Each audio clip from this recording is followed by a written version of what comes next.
High বন্ধুরা, আমার রান্নাঘরে আমি চলে এসেছি। আজ আমি রান্না করবো ঢেঁড়স ভাজা। কড়াতে তেল দিয়েছি, কড়া বসিয়ে কড়াতে তেল দিয়েছি, তেল গরম হয়ে গেছে। এবার আমি কালো জিরে ফোড়ন দেবো।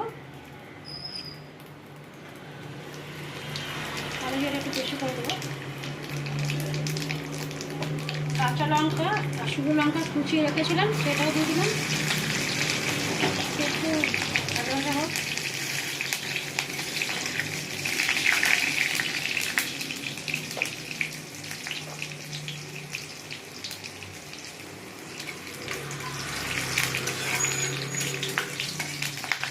এবার আমি ঢেঁড়স দেবো।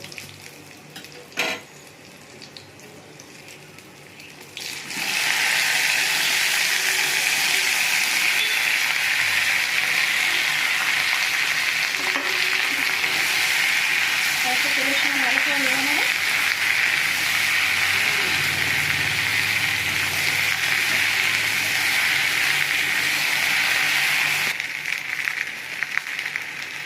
এবার আমি মশলা দেবো, হলুদ গুঁড়ো দেবো,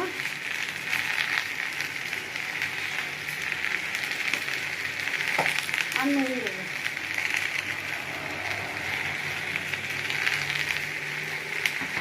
ভালো করে একটু নেড়ে নেবো।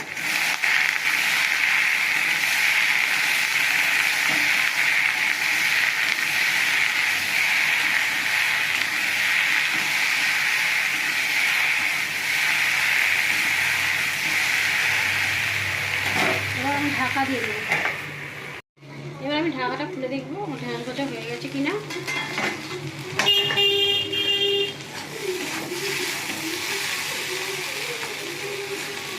ঢেঁড়স ভাজা হয়ে গেছে, এবার আমি নামিয়ে নেব।